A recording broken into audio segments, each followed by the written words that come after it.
Baik, di sini kami akan membuat video wawancara tentang UMKM toko keripik oleh-oleh keripik Lampung.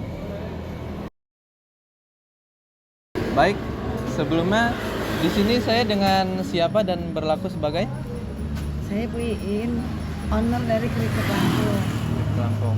Oke, mulai wawancara. Pertanyaan pertama, bagaimana Tante menentukan jenis produk oleh-oleh makanan yang sesuai dengan selera konsumen dan permintaan pasar? Kita melihat dari daerah ya, apa sih daerah itu biasanya yang kita ini. Nah, di sini kan kita daerah Lampung kan terkenal dengan keripik. Berarti kita cari yang keripik. Ya itu kita cari bahan yang bagus, bahan yang baik, itu baru kita olah. Setelah itu ya dengan makanan-makanan yang viral-viral kita datengin gitu. Jadi untuk menarik peminat pembeli yang datang ke toko kita. Cukup. Lanjut. Kemudian langkah-langkah apa sih yang Tante lakukan untuk memastikan kualitas produk makanan oleh-oleh tetap terjaga dari produksi hingga sampai ke tangan konsumen? Ya kita langkah-langkahnya ya pertama kita ngeliat bahan yang bagus dan memang dia tidak jelek ya bahannya itu, jadi kita olah. Setelah itu dari kebersihan, pengepakan itu untuk menarik dari pelanggan itu dan dibuat yang indah, jadi mereka akan tertarik untuk membelinya dan tidak hancur kita pengepakannya, jadi harus rapih dan bersih. Kemudian bagaimana proses produksi diatur untuk memenuhi permintaan musiman atau saat liburan ketika permintaan meningkat? Untuk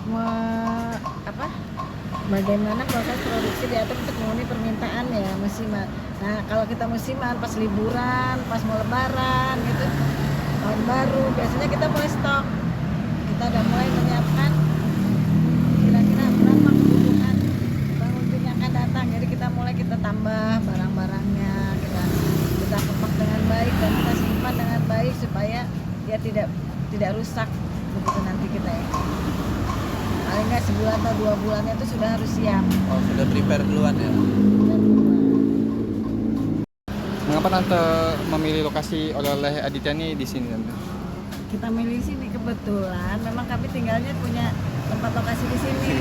Nah, jadi pas kebetulan sekali, memang pusat dari oleh-oleh keripik Lampung ini di Gang PU ini. Jadi sangat benar-benar pas banget dari sini. Pertanyaan selanjutnya, bagaimana Tante mengatur tata letak area produksi dan toko untuk memaksimalkan efisiensi operasional dan keamanan pelanggan? Kita pilih bahan-bahannya, misalnya yang sejenis pisang, kan pisang itu banyak rasa.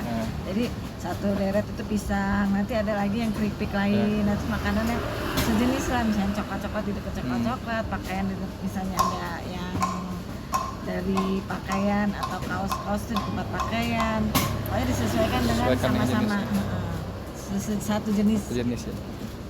Pertanyaan selanjutnya, apa strategi toko oleh-oleh ini dalam mengelola tenaga kerja untuk mendukung operasional yang efektif, terutama saat menghadapi permintaan yang tinggi? Strategi kita ya, kita juga sebagai owner dan sebagai ini yang pemiliknya, kita sama-sama kerja dengan tenaga kerja ini. Jadi kita memberi contoh mereka untuk kerja ngepak itu dengan baik. Kita kasih contoh yang baik, gimana cara ngepaknya, gimana cara ini supaya menarik perhatian dari orang. Baik, selanjutnya bagaimana cara Ibu memastikan ketersediaan bahan baku yang berkualitas dan tepat waktu untuk mendukung produksi oleh makanan khas Lampung ini, Bu? Kita memastikan ketersediaan itu ya setiap hari kita melihat stok kita masih ada apa enggak, karena kami nyetoknya juga nggak terlalu banyak, jadi selalu baru, buatnya baru terus, jadi supaya ini misalnya keripik singkongnya habis, kita sudah langsung pesan ke pembuat. Terus keripik pisang kita pesan, jadi nggak sampai kita banyak mesen numpuk, enggak, jadi biarin selalu baru gitu. Jadi kualitasnya selalu dijaga gitu ya, Bu ya.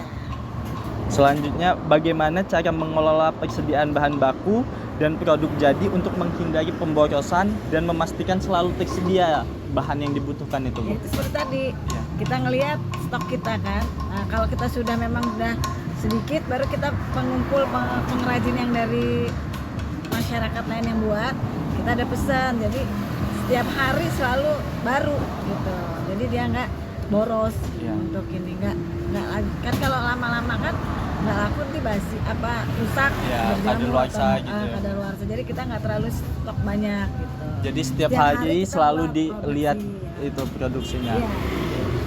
Selanjutnya, bagaimana cara merencanakan produksi hariannya dan penjadwalan distribusi produk untuk mengoptimalkan operasional, seperti volume per harinya itu kayak hariannya itu berapa gitu Bu yang diestimasikan itu. Kita lihat memang dari produk yang ada dan dari pembeli. Jadi kita kan kalau hari-hari biasa emang kita sediaannya nggak terlalu banyak ya, emang biasa saja. Tapi kalau sudah hari Weekend libur, gitu. weekend itu kita harus full banyak harus nyiapin stoknya karena pasti kurang kalau kita sediaannya cuma di hari-hari. Jadi volume itu tergantung dari Tergantung hari-harinya dari juga, harinya, dari beda. weekend, Banyak liburan. lebih weekend dan liburan. Cuma liburan besar seperti Lebaran, libur anak sekolah, sama tahun baru tuh paling banyak.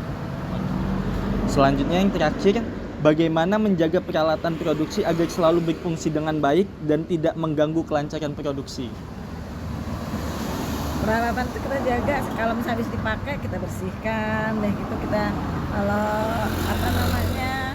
ya sudah kita lihat kan kadang-kadang ada yang rusak atau apa, ya kita cek terus selalu. Baik Bu, mungkin hanya itu saja yang pertanyaan dari kami dari 10 pertanyaan manajemen operasi untuk UMKM yang Ibu miliki ini. Terima kasih banyak kepada Ibu. Terima kasih.